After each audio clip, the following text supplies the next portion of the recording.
안녕하세요. 반갑습니다. 오늘도 혜성교회 온라인 주일 가정예배 나오신 모든 분들을 진심으로 환영합니다. 우리 찬송가 266장 찬양하며 오늘 예배를 시작하겠습니다. 주의 피로 이룬 샘물 참 깊고 넓도다. 구원하는 그 신능력 다 찬송할지라.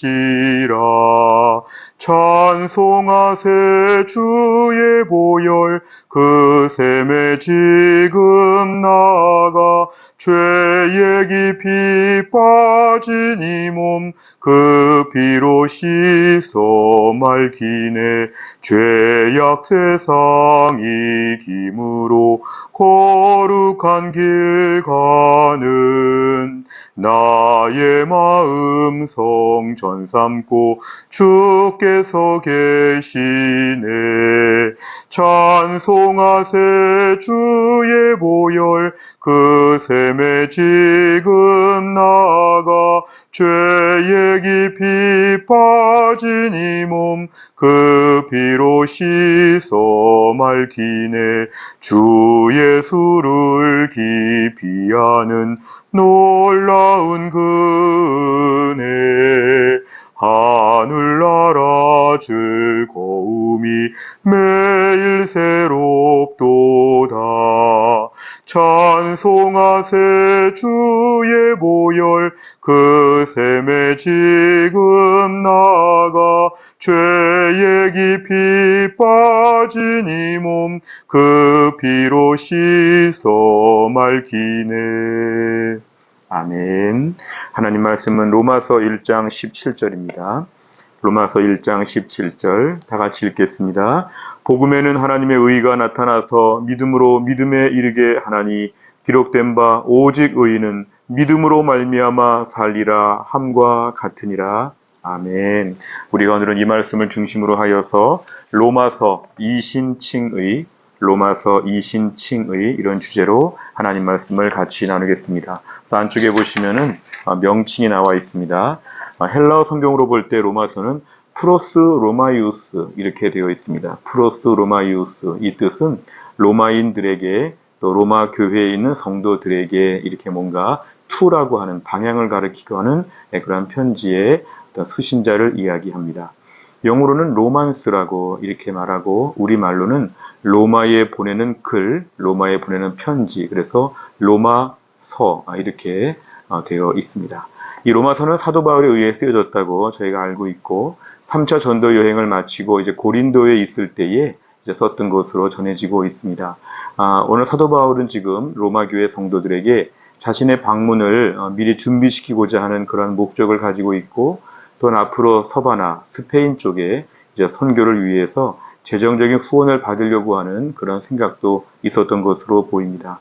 또한 로마 교회의 특성상 이방인들이 대부분을 차지하고 있던 그 교회였기 때문에 이제 복음의 보편성, 유대인을 넘어 이방인에게까지 이르는 그 복음 안에서의 연합, 이방인과 유대인이 차별이 없는 복음 안에서의 풍성한 은혜를 함께 강조하고 있습니다.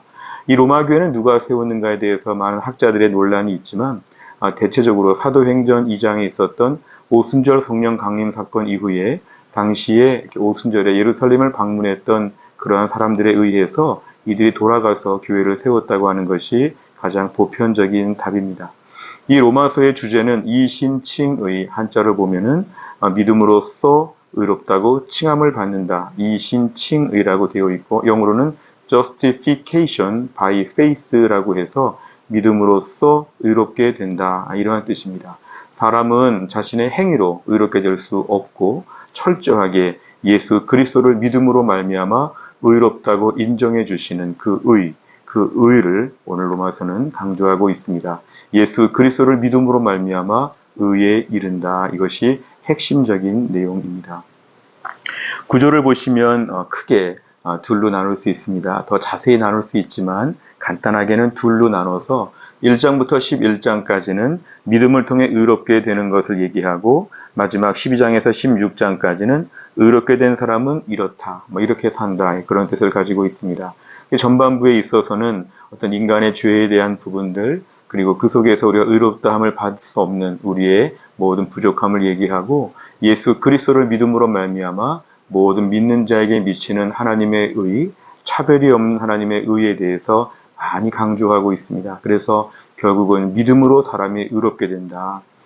후반부의 12장 이하에서는 이제 그러므로 이러한 말을 통해서 이렇게 믿음으로 의롭게 된 사람은 앞으로 어떻게 살아야 되는지 그런 방법들을 가르치고 있습니다. 흔히 행위가 아니라 믿음으로 의롭게 된다 그러면 우리의 범죄한 본성상 어떤 마음이 있냐 하면 그럼 굳이 이렇게 열심히 믿음으로 살 필요가 없다. 예수 믿는 사람이 가장 방종스럽게 살고 가장 나쁘게 살면서 믿음으로 의롭게 되지 않았느냐 이렇게 우리가 좀 말할 수가 있지요. 그러나 12장 이하의 내용을 보면 믿음으로 사는 사람은 이렇게 산다. 의롭게 되었기 때문에 이제 의로운 사람의 삶은 이렇다는 것으로 새로운 대안을 제시하고 있습니다.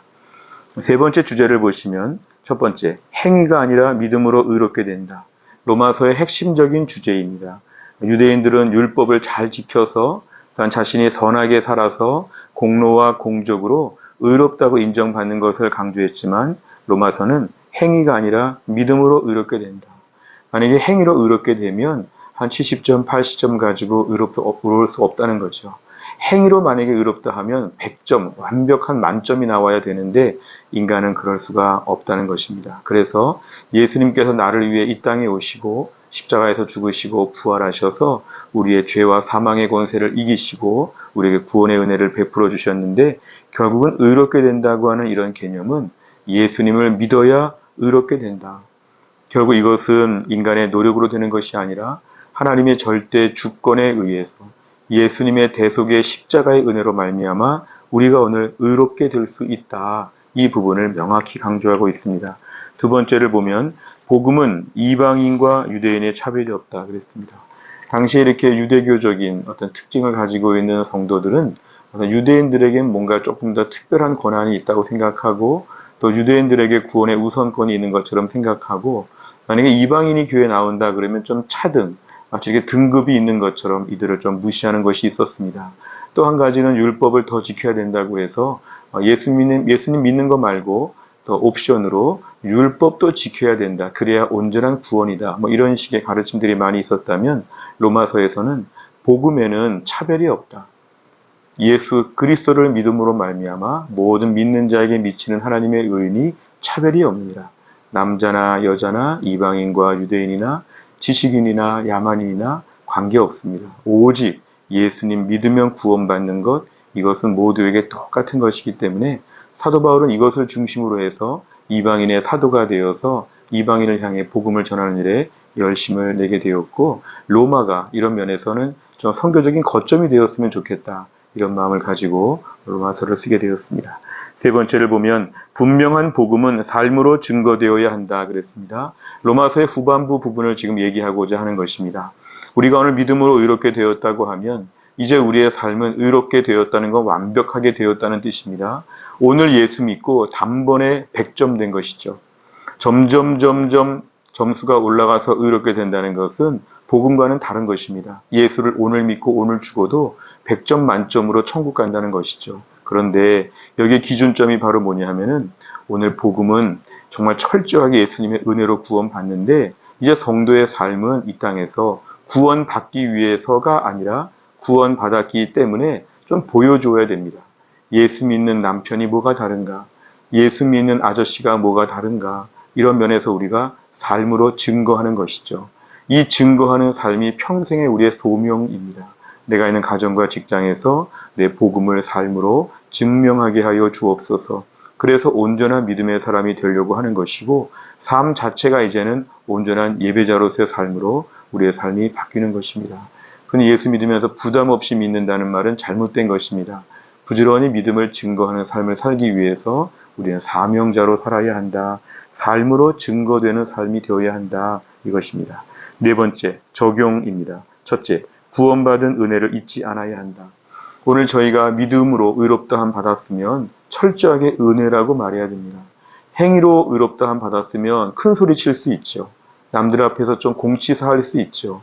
나는 당신보다 더 열심히 신앙생활 했습니다. 그래서 구원받은 것입니다고 하면 우린 자랑할 수 있는데 십자가의 은혜로 구원받은 것이 다 똑같기 때문에 더 겸손해야 됩니다. 교회 나와서 더 고개를 숙이고 남들 앞에 더 겸손하게 인사해야 되고 교회 안에서 큰 소리 내면 안 됩니다. 왜냐하면 우리가 감지덕지 기적적으로 구원받았기 때문에 우리는 감히 하나님 앞에 큰 소리 낼 수 없지요. 감사합니다. 구원의 은혜를 베풀어 주심을 감사합니다. 그 은혜 때문에 매일매일 감사하고 감격해야 됩니다. 나의 생명을 구해주신 하나님 앞에서 영원히 감사해야 되죠. 이런저런 힘든 일이 있고 마음에 들지 않는 사람도 있고 좀 속상한 일이 있어도 매일매일 구원받은 것 제일 중요한 문제, 내 인생의 제일 중요한 문제가 해결되었다는 것을 매일 묵상해야 됩니다. 사소하게 기분 나쁜 것에 마음 쓰지 말고 가장 중요한 문제가 일괄 타결되었다는 것에 대해서 기뻐하며 감격해야 한다. 두 번째, 빚진 자의 심정으로 증거해야 된다. 복음에는 유대인과 이방인 차이가 없다고 했습니다. 복음은 원래 세계 열방을 향하여 전파되어야 됩니다. 유대인의 폐쇄적인 마음들, 이방인만 구원받는다. 예수 안 믿는 저 이방인들을 막 이렇게 폄하하고 나쁘게 보는 거, 우리가 오늘 복음을 전하는 자 입장에서 모두에게 복음을 전해야 된다. 세 번째, 믿음은 실제 삶으로 드러나야 된다. 오늘도 우리의 삶에 모순되지 아니하도록 믿음으로 구원받은 사실을 철저하게 붙잡고 오늘 우리가 믿음을 증거할 수 있어야 됩니다. 우리의 삶에 복음과 반대되는 것은 없는가? 남들이 볼 때 당신 믿음 없는 것 같아요. 이런 말을 할 것은 없는가? 철저하게 믿음을 삶으로 보여주는 삶이 되어야 된다. 예배하듯이 살고 예배하듯이 일해야 된다. 이런 것입니다. 우리의 가정과 직장에서 믿음의 삶을 잘 보여줌으로 말미암아 복음의 능력을 오늘도 누리고 보여줄 수 있기를 간절히 바랍니다. 기도하겠습니다. 하나님 아버지 감사합니다. 오늘도 우리가 온라인 주일 가정 예배를 드리게 하여 주심을 감사합니다. 오늘도 하나님 우리의 삶 가운데서 하나님 아버지 행위가 아니라 은혜로 십자가의 보혈로 주의 사랑으로 구원받게 하여 주심을 감사합니다. 아무 자격과 공로가 없는 저희가 오늘 주의 백성 된 것에 대해서 매일 감격하며 기뻐하며 살게 하시고 우리 행위가 아니라 십자가의 사랑으로 구원받았기 때문에 매일 겸손하게 엎드리며 살 수 있도록 은혜를 기억하며 감격할 수 있게 하여 주옵소서. 유대인과 이방인이 복음 안에 차별이 없다고 하였는데 더 많은 세계 열방을 향하여 복음을 전하게 하시고 우리도 이방인이었는데 복음을 듣게 되었사오니 더 많은 외국 사람들 앞에 더 많은 사람들 앞에 주의 복음을 증거하는 하나님의 삶을 감당할 수 있도록 전도자의 사명을 감당하게 하여 주시옵소서. 오늘도 우리의 삶의 이 땅 가운데서 예수 믿은 사람의 삶의 달라진 모습을 보여주게 하시고 우리의 자녀들, 우리의 배우자, 우리의 부모님, 형제 자매들, 이웃들, 직장 동료들 많은 사람들 앞에서 예수 믿는 사람의 온전한 모습을 보여주며 이 복음에 누가 되지 않는 삶을 살 수 있도록 하나님이 함께하여 주옵소서. 또 한 주간도 이 이신칭의 믿음으로 의롭게 된 사람으로서의 긍지와 자부심과 기쁨과 소명감을 가지고 또 삶을 감당하게 하여 주시옵소서. 하나님께 모든 걸 감사드리며 예수님의 이름으로 기도하옵나이다. 아멘. 오늘 함께 하신 모든 분들 진심으로 감사합니다. 다음 한 주간 주 안에서 승리하시길 바랍니다.